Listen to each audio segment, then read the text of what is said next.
All right. What do you think we should do? Mother Mondays? We'll do Mother Sri Shar. Monday. Yeah, Sri Let's do Sharda it. Devi and her divine Did play. And you see we're my text message of a request of what to do next? was that the Ramayana you Yeah, wanted to do? yeah. Yeah, let me think about it. I have mixed feelings. I was thinking for something like that because it's long. There's a lot in there. But it's not technically a scripture. Uh, And so I was thinking, I don't know, it's technically not a scripture. You can definitely teach from it. You can't argue from it, but you can teach from it. And so let me think about it. The other thought I was thinking was maybe we would start a thing where like a book club thing where we all read it together, one chapter a week, and then log on together on Friday afternoons or something, and everybody kind of we just summarize it for each other and talk about it and bring out anything that we thought instead of yeah, just reading it out That would loud be to that everybody. would be fine, a book club. Okay. Well, why don't we, yeah, let me formalize that and come up with a day to have the meeting. And then I'll put it up and we'll announce it and we'll Well, is just, anybody else interested in reading it? To oh, get I'm oh, sure, I'm I'm a want sure. to. Yeah, I'm a will. And even it doesn't matter. I mean, if nobody wants to do it, doesn't matter. If one person does it, I don't, Okay. I'll be because happy to read. yeah, let's do it. Because I would like to read it too. I've read it before and I was so inspired by the characters in the Ramayana and the Mahabharata. Oh, I've those are never, wonderful. Yeah. oh, just, oh my God, It is. Rama is so perfect. Yes, yes. I was like, he always does and says the most profoundly perfect thing all through that whole story. It's like every time you're just like, oh,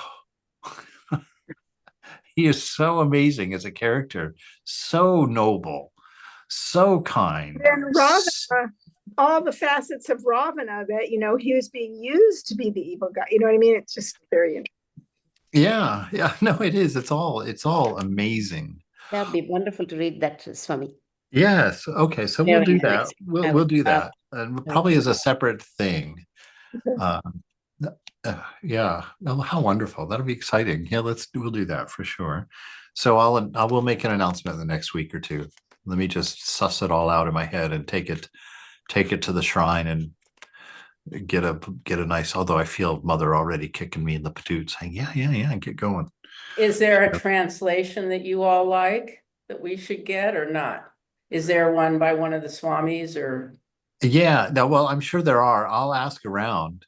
Um, Yeah, Yeah, because we all should read the same one for sure, because there's lots of different ones. And some are 10 volumes long and some are a little paperback book. oh, yeah. So yeah, so we'll have to find the right It's one. like Christopher Isherwood wrote a Bhagavad Gita, Yeah. and I think the Vedanta Society, and it's like a tiny, thin paperback that's fabulous, but it's you could go into volumes. Yeah, and it is a beautiful rendition. I mean, he did a wonderful job of translating Yeah, that with Prabhavananda. My only gripe in is that there's no verse numbers. And so right, you right. can't cross-reference it when you're reading other translations. And so that's the only thing, my only complaint. But I like it because they wrote it to be poetry. They wanted to maintain the poetry and the original read. So that's what it's about. It's not really the study text. It's the read the beautiful, something akin to what it's like to read the original, with the Okay, poetry. I'll be quiet. All right. Okay, we're on page 598, which is the chapter titled The Divinity of the Holy Mother. And yes, and Mother has just, somebody had just touched her feet and it had burned her feet a bit because they had some significant karma, I guess, or some impurity that Mother absorbed because that was her thing. She takes all of our bad karma upon herself. These avatars always, I mean, that's one of the points of an avatar. The point of an avatar. Let me tell you what the point of an avatar is. And other absurdities today. But the idea in these avatars is in their perfection, because of their perfection. Any practice that they do is in surplus to themselves, so they can touch you and give you enlightenment, or they can look at you and give you a correct your path, kind of get you back on track again.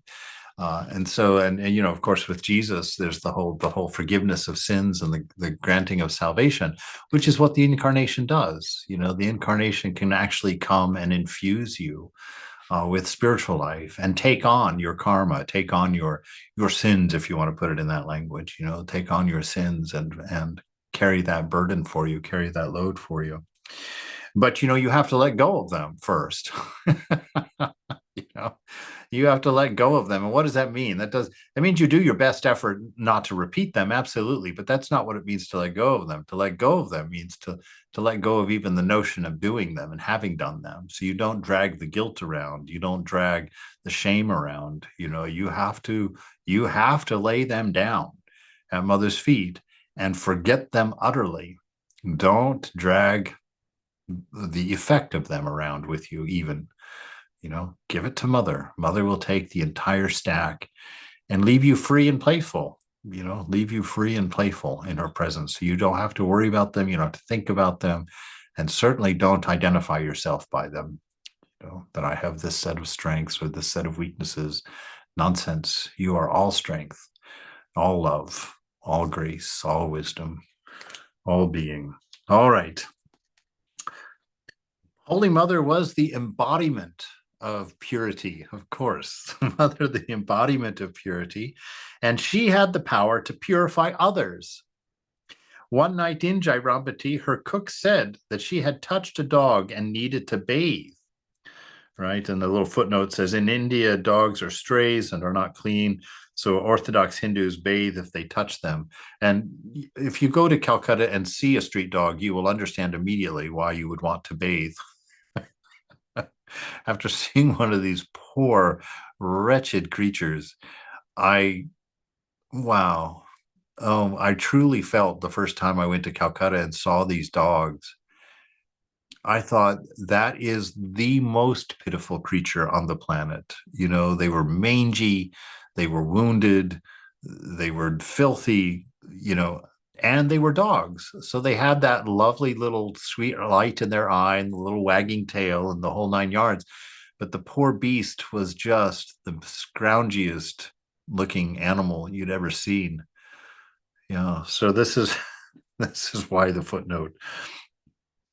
Holy Mother said, "It is rather late in the evening. Don't bathe now.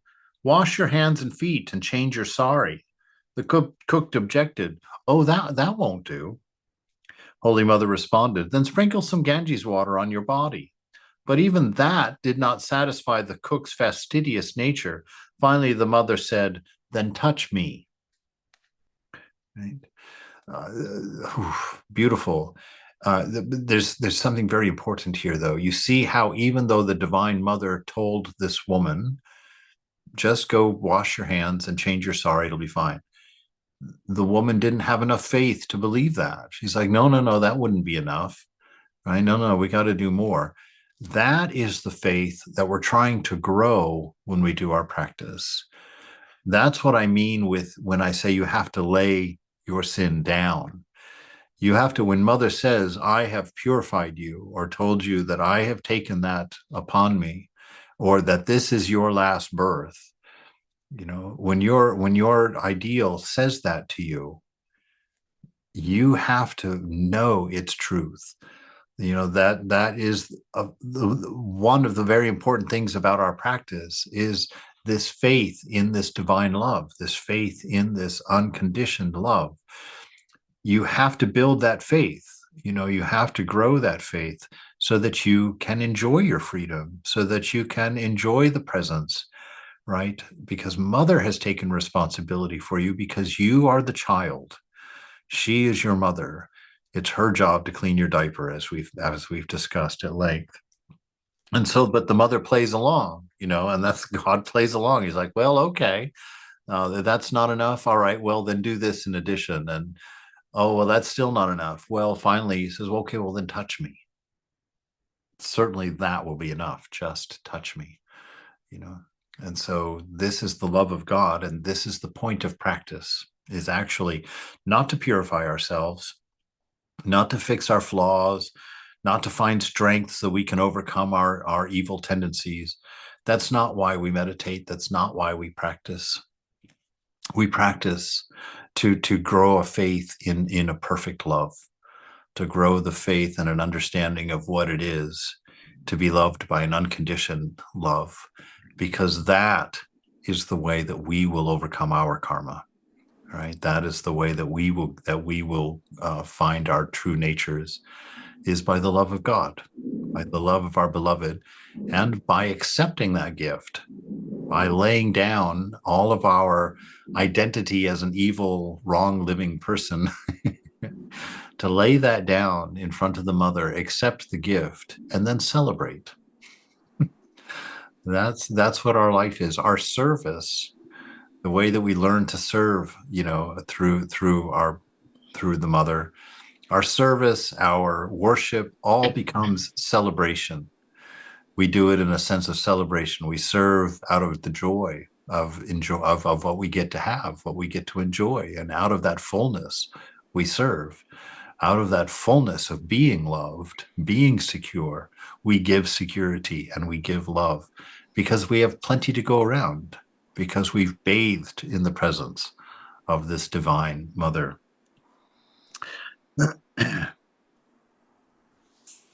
One day in Udbodhan house, a woman disciple named Sailabala Chaudhary said to the mother, "You are Mahamaya. You have deluded us and made us involved with our father, mother, husband, and children."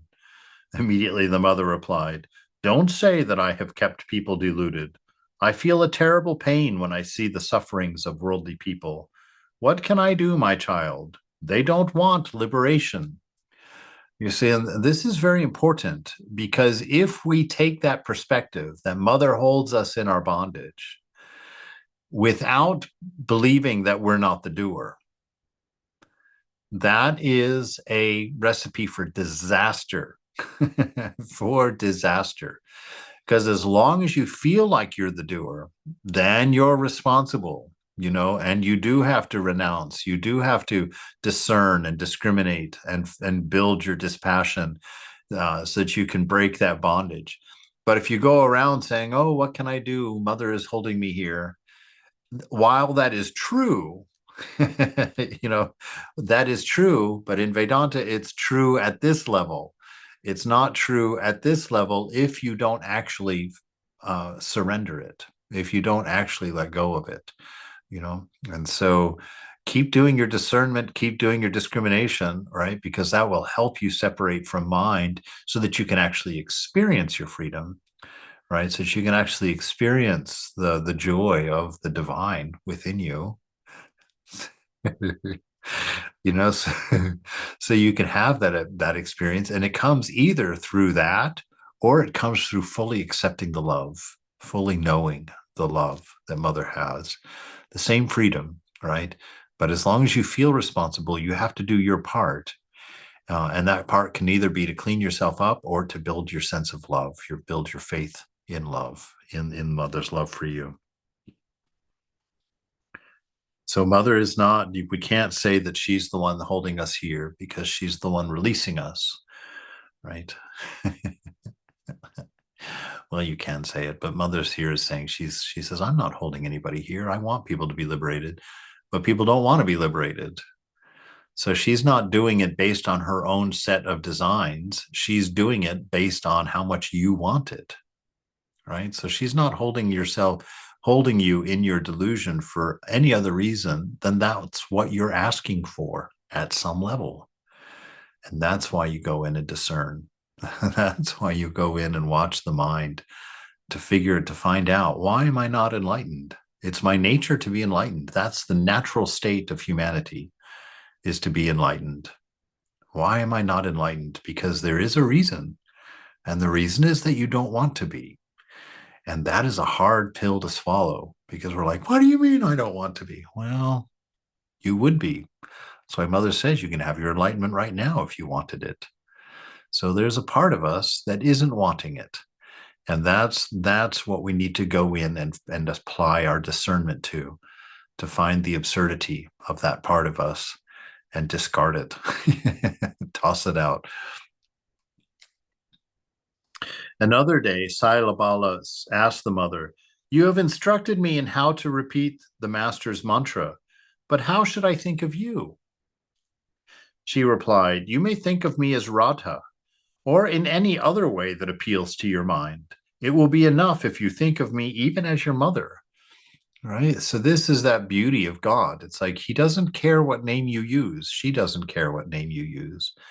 The divine doesn't care what avatar you prefer or what god or goddess you're attracted to. Not the point at all, right? Pure love is the point, and the mother will give that to you on any spoon that you choose. Choose a gold one, choose a big one, choose a little one.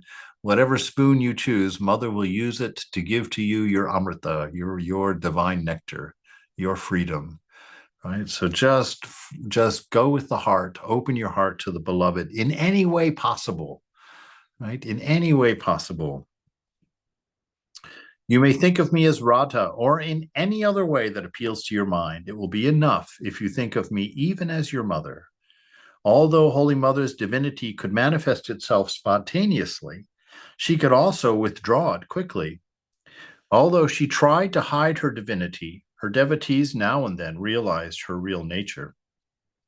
Swami Ritananda reminisced. One day in Jairambati, when the mother was sweeping the veranda of her old cottage with a broom, a beggar loudly called from outside, "Mother, please give me some alms." The mother soliloquized, "I can't do any more. I can't finish my work with innumerable arms." Saying so, she stopped and put one hand on her knee. I was seated nearby, eating puffed rice. She looked at me and said with a smile, "Look, I have only 2 arms, and I say that I have innumerable arms." Smiling, the mother continued her sweeping. Once, not long after Ramakrishna's death, Holy Mother was traveling to Jairambati from Kamarpur. Shivaram, the master's nephew, was then a young boy. He was traveling with the mother and carrying her bundle. As they neared Jairambati, Shivaram thought of something and stopped.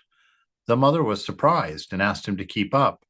Shivaram replied, "I shall move only if you tell me something." "What?" "Will you tell me who you are?" "Who else am I? I'm your aunt." "Then you can go by yourself. You are near your home. I won't go with you." "Oh, don't be silly. Who do you think I am?" "I'm a human being, your aunt." "Very good. Then why don't you go on by yourself?" The sun was about to set. Seeing that Shivaram was standing still in the meadow, Holy Mother said, "People say that I'm Kali." "Are you really Kali? Is it true?" "Yes," she replied. Shivaram was pleased and said, "Let us go then." It was the spring of 1920. Holy Mother was leaving Jairambati for Calcutta. So Shivaram came from Kamarpur to see her. He arrived at Jairambati around noon and informed the mother that he would stay there that day and return to Kamarpur the next day. After lunch, the mother told him to rest and to go back to Kamarpur in the afternoon with some fruits to offer to Raghuvir, the family deity. Shivaram replied that he had done the worship for that day. He had even finished the evening worship and put the Lord to bed. Stunned, the mother said, "What is this? If Raghuvir and Sitala are worshipped in this way during your lifetime, then imagine what will happen when your children take charge. Have you not heard how my father-in-law worshipped Raghuvir with great respect and devotion?" Shivaram replied, "Aunt, it will be fine. It is only a matter of one day. Today I want to stay with you." After saying that, Shivaram went to take rest in the parlor with the monks.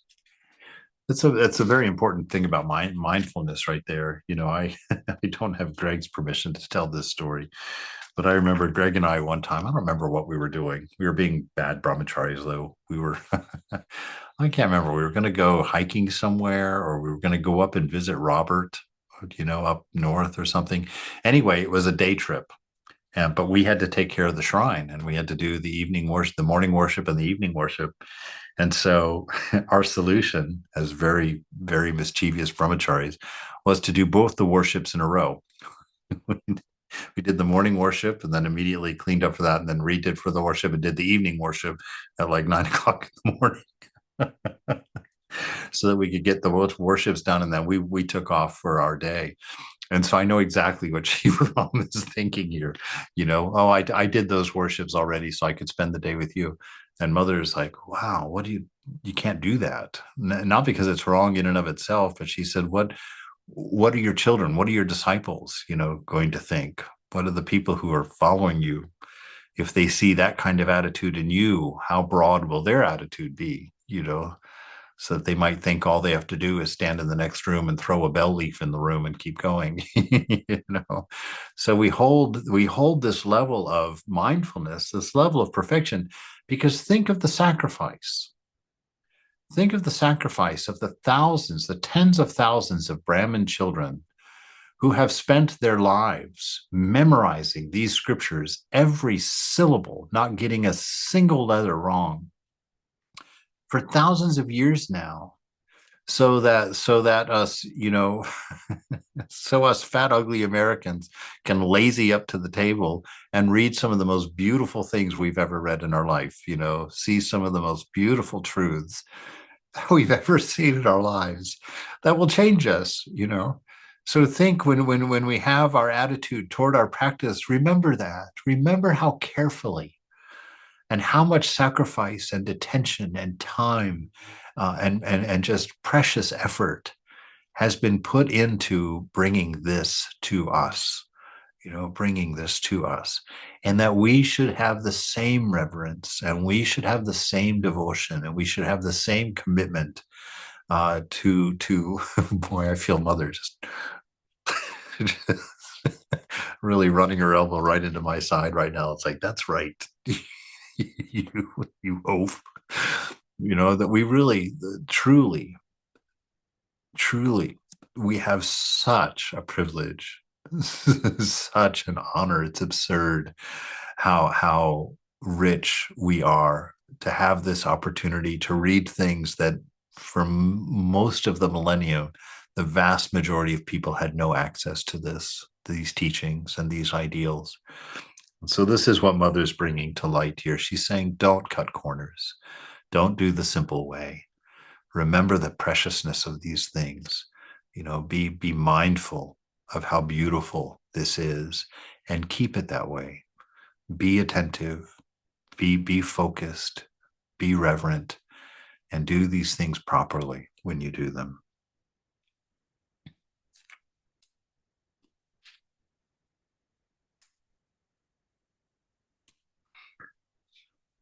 Where did I go?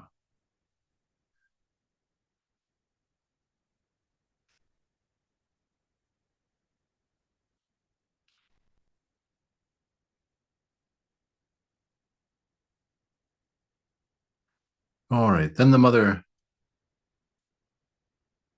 I'm completely lost.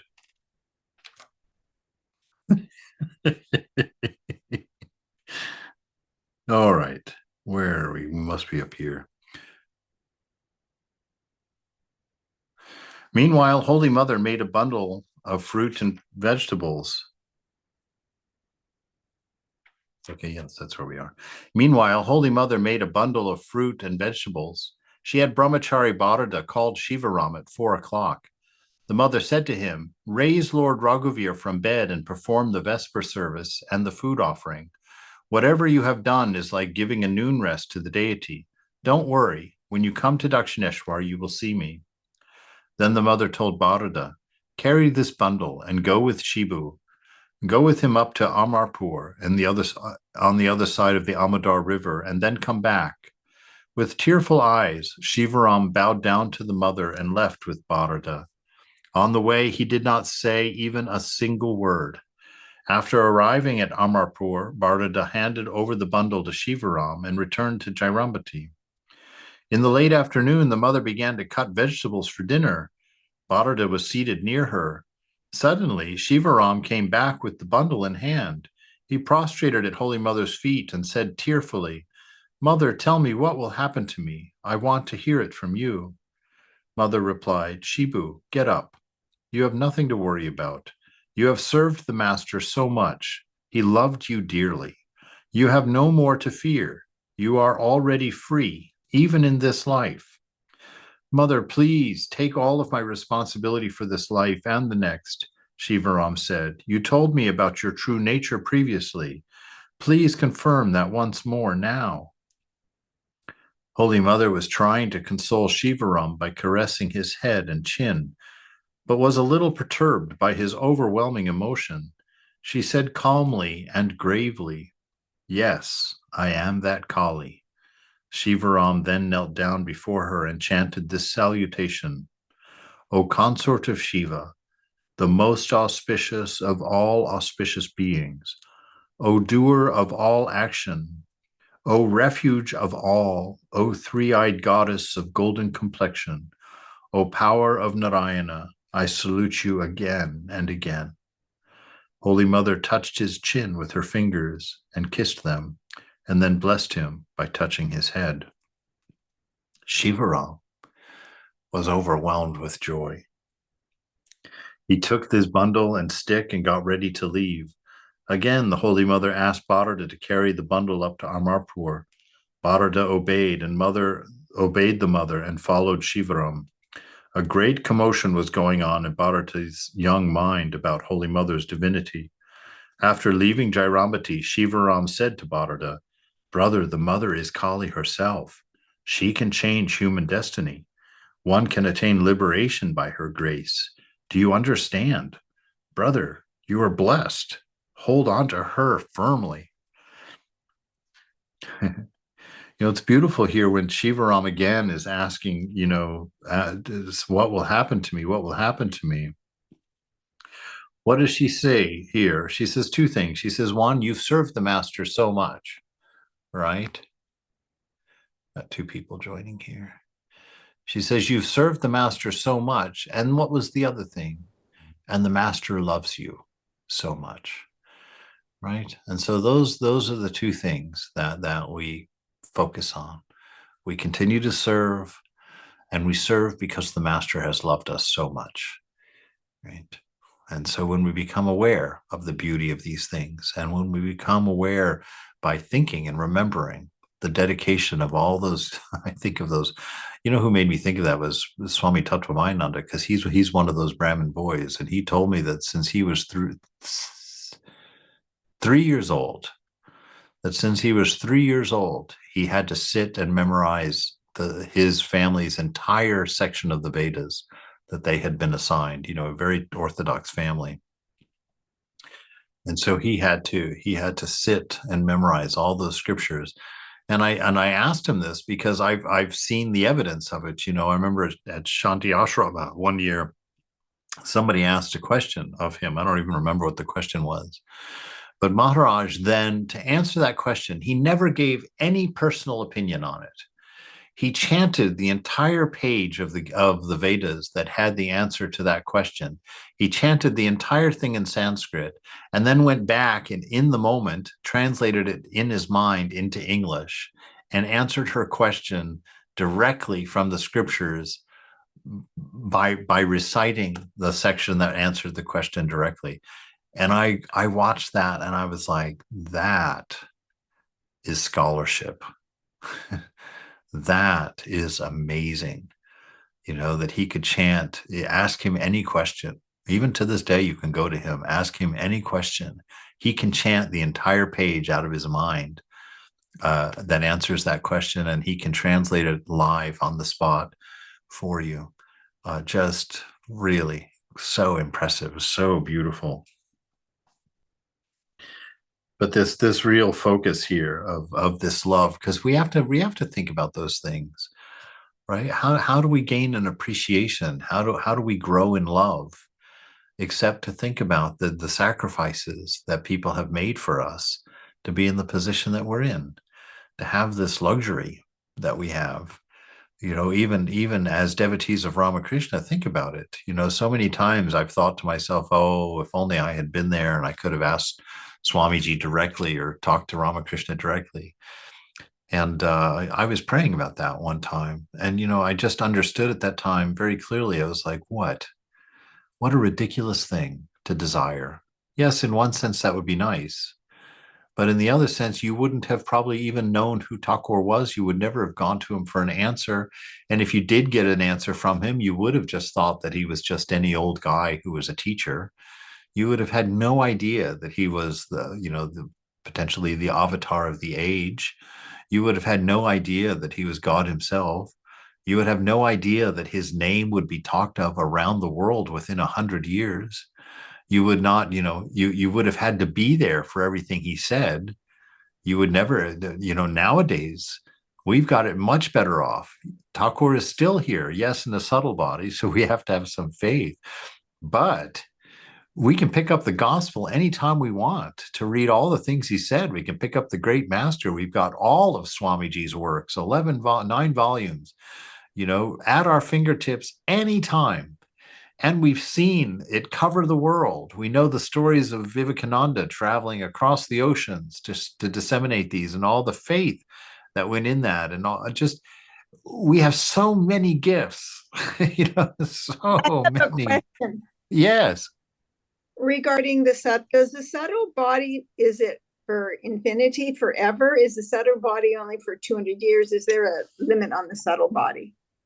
Well, he says he put a limit on it for a certain amount of time, but I really think it's more, like when he came as Jesus, he said, wherever 2 or more are gathered in my name, there I am also.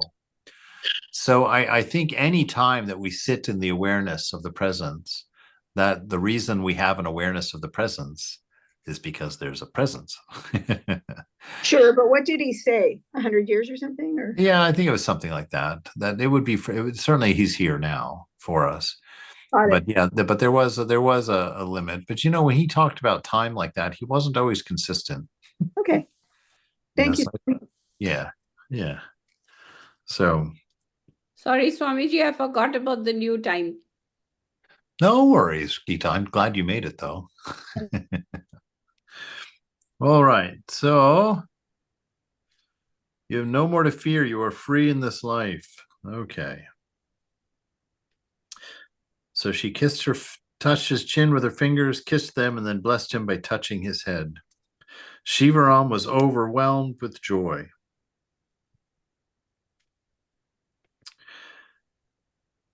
He took his bundle and stick and got ready to leave. Again, Holy Mother asked Bharata to carry the bundle up to Amarpur. Bharata obeyed the mother and followed Shivaram. A great commotion was going on at Bharata's young mind about the Holy Mother's divinity, and after leaving Jairambati, Shivaram said to Bharata, "Brother, the mother is Kali herself. She can change human destiny. One can attain liberation by her grace. Do you understand? Brother, you're blessed. Hold on to her firmly." The Holy Mother was generally reticent to speak about her divinity, but she revealed her true nature to some of her close disciples who were pure, sincere, and devoted to her. At the same time, she was the embodiment of humility and considered herself to be a servant of the Master. While giving initiation to her disciples, she would point to the Master's picture and to say, "He is your guru." During Holy Mother's last illness, an elderly woman, devotee, was praising her, saying, "Mother, you are Jagadamba, the mother of the universe. You are everything." Holy Mother told her abruptly, "You keep quiet. You are calling me Jagadamba. I am gratified that the Master graciously gave me shelter at his feet. You are Jagadamba. You are such and such. You had better leave this place." So again, remember we had on the gospel the other day, we were reading the same thing. Someone had said that about the Master, that he was everything, that he was the Lord. And Ramakrishna scolded him harshly, said, "Don't you ever say something like that in this place again." Right? And we talked about that because God is not particular. He's not a particular location. He's not a point of reference. God is everywhere all at once. And even when he takes a form like that represents a presence, he knows the danger of that cage of egoism, right? And to even to the Lord, when he's incarnated, to say, oh, you are this everything. No, don't talk that way, because even they themselves don't dare to attach I to such a description, because that cannot be done. That cannot be done. God is always that and more, right? And so even when he incarnates, he would never attach an I to those statements. And there are exceptions. When Ramakrishna says one-on-one to Vivekananda, a very personal disciple, he who is Rama and he who is Krishna is now Ramakrishna before you. But even then, he's using that third person pronoun. He that which was Rama and he that was Krishna is now Ramakrishna before you. He doesn't say I, right? Doesn't say the I word in there. Very important. That just to show us that our ego is a disease, and we shouldn't build it up. Well, we should build it up enough to have something to renounce. That's what Vivekananda says. You can build it up enough until you have something to renounce, but then renounce it, throw it out. Swamiji, when God incarnates, that at one point he's living in one place, but he's still everywhere. He knows what's happening in the whole world. I mean, yes, absolutely. Yeah, and actually, he's not even in one place. We see that. We see him in one place because we identify the body of Ramakrishna with Ramakrishna.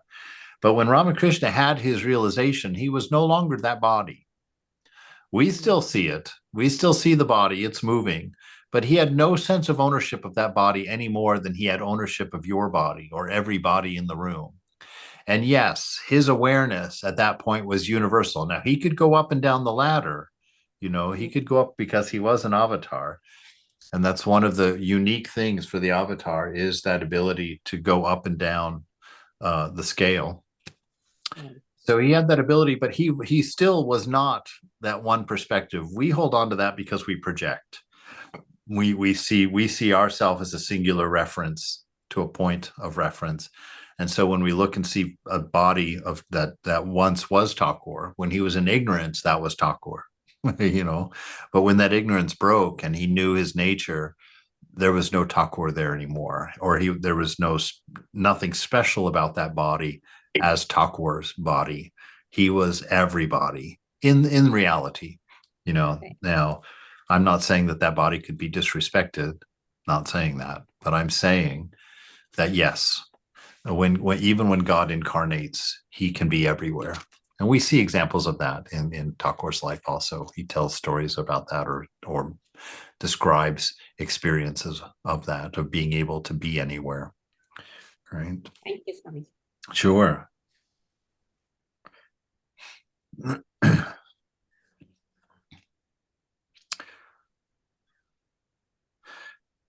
Although Mother did not disturb the sincere faith of anyone, she could not tolerate flattery. In December of 1910, Holy Mother went to Kotar in Orissa to recuperate from an illness.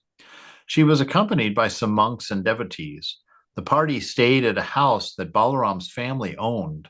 One noon, when everyone else was resting, the mother left her room and sat on the veranda, her legs extended in front of her. Ashu was with her and watched her as she sat deep in thought. Her eyes were wide open, but indrawn. In an abstracted mood, the mother said, "This journey to the earth, is there no escape from it? Wherever there is Shiva, there is Shakti. They are always together. It is the same Shiva again and again, and the same Shakti too. No escape. People do not understand how much the Master suffered for their sake. All of those austerities. Did he need them for himself? Still he performed them for people's welfare. Can they themselves practice spiritual discipline? Where is the power, the vigor? That is why the Master did all of that. Do you know that song? Which one? Asked Ashu. Behold, the Lord of the lowly has come for the lowly. Really, my children are beggars. Can he remain still if they call on the mother? At once the Lord comes down. Is Chaitanya also God? Yes, yes, it is the same God. He comes down again and again. It is the same moon that shines night after night. No escape. He is in the clutches of his creatures. They are his own. Who will look after them if not he? He said, whenever you call on me, I shall appear before you. Remember this and never forget it. If you call on him, you will realize him. He is the wish-fulfilling tree. Can he be more clear? Could he make a more clear statement to you right now? Do not doubt. You will realize God. Swami, can you read it one more time, please? Yes, yes, happily. Is Chaitanya also God? Yes, yes, it is the same God. He comes down again and again. It is the same moon that shines night after night. No escape. He is in the clutches of his creatures. They are his own. Who will look after them if not he? He said, whenever you call on me, I shall appear before you. Remember this and never forget it. If you call on him, you will realize him. He is the wish-fulfilling tree. I know only my mother. It is the master who taught the name of mother.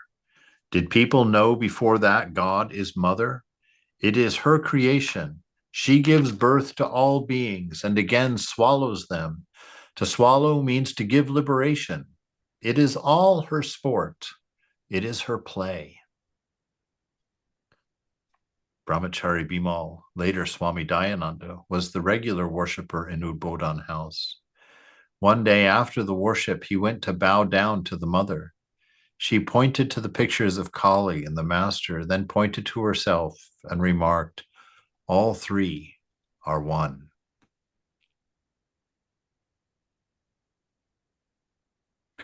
She pointed to the pictures of Kali and the master, and then pointed to herself and remarked, all three are one. Wow.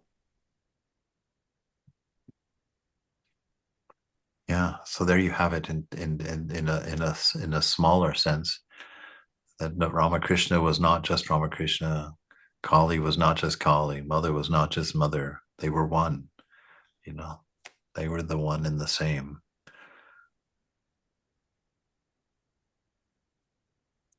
Wow, If they are the same, Swamiji, then why do we say go to Ma is more compassionate? They're all same. right, because they came for us and we don't see them as the same. You know, and so you know, mother is mother, you know, for us. We are the ones who think we are born to a mother. It's us who remembers being raised by mother. And so it's to our experience that they are speaking, that they're teaching. And so they come as mother, they come as Kali, they come as Rama, they come as Krishna, come as Jesus, they come as the divine mother. You know, all of these different forms were for us.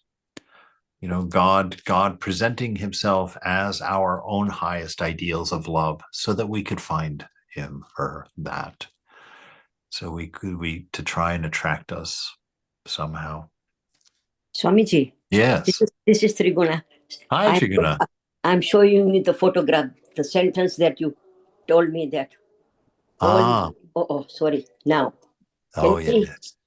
Kali, Thakur, and Ma. And the Om. All three in one photograph. We can't see it clearly. Can you bring it closer? Yeah. Yeah, you've got your blurring on for background, so it's keeping your face clear, but the picture is blurred. Now, I don't know. It should snap in at some point for us. Can you see properly? We get an idea of it. Yes, we can't see it clearly, but it's The idea is there. Very nice. Thank you so much. Yeah, that's beautiful. Yes. Om and Kali and Thakur and Ma all are the same sentence that you said. Yes, and yes, exactly right. And if we could get a picture frame big enough, there would be a Buddha and a Rama and a Krishna and a Jesus and a Chaitanya. There would be a whole family of oneness. Actually, 7 billion souls. The whole planet would have to be in that picture ultimately. But yeah, no, in a special way. You're right. In a concentrated, powerful way. It's Mother, Thakur, Kali, and Om. Absolutely. Yeah. All right. All three are one. In 1896, during Durga Puja, Holy Mother was staying on the third floor of a rented house in Bug Bazaar. Its first floor was a turmeric warehouse, and the second floor was occupied by Holy Mother's male attendants. Kumudbandhu Sen recalled. During Durga Puja, the monks and devotees bowed down to Holy Mother and offered flowers at her feet. On Ashtami, the second day of worship, while we were waiting on the second floor, M arrived. Golap Ma called out, "Those who want to see the mother, please come." One by one, we went upstairs with flowers and offered them at her feet. But M remained on the second floor. I asked Master Mahashai, "Will you not go see the mother?" Smiling, he replied, "I've already seen her." Surprised, I said, "Well, you've just come now. When did you see her?" He replied softly, "In Siddheshwari Kali Temple in Bagbazar." "Mother didn't go there. I've been here since yesterday." M again said, "I have seen her there." He then began to sing. Can one be joyless if one's mother is blissful? The Divine Mother keeps her child in bliss in this world and the next. The blissful Mother of Tara ever fills the mind with bliss. O Mother, I pray, may my mind be attached to your blessed feet. So there again, you see it. And damn, those two positions, you know. No, she wasn't there. You couldn't have seen her. I saw her. The three are one. Manifestation as a Devi. Oh, already. Actually, we're going to stop there, I think, because that's a big section. And that's a profound amount of beauty already for us today.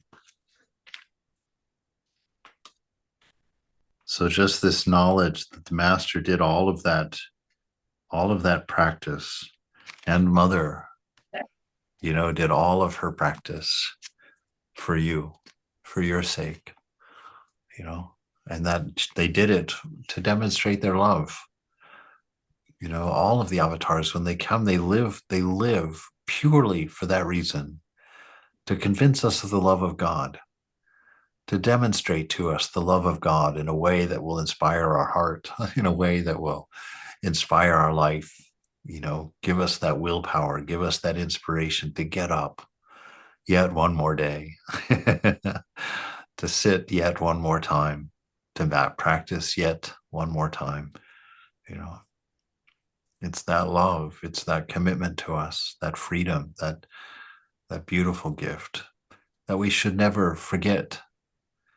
We should never stop remembering, so that our appreciation stays fresh, so our inspiration stays fresh and deep.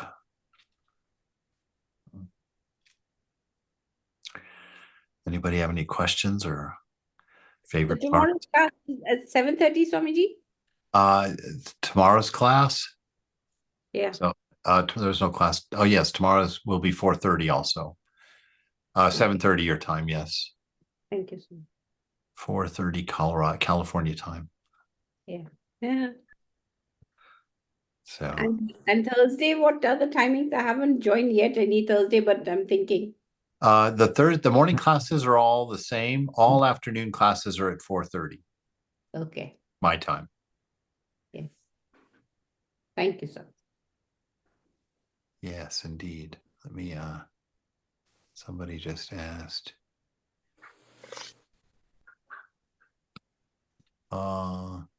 Tucker, the answer is yes. So let's just hang on after everybody goes. I tell you what, why don't we we'll end it and then I'll log back in and Tucker, you log back in at that time. Sounds good. Thank Okay. you. All right. Thank you, Swamiji. Yes, absolutely. Go forward. Thank you, Swami. Chai Ma. Jai Ma.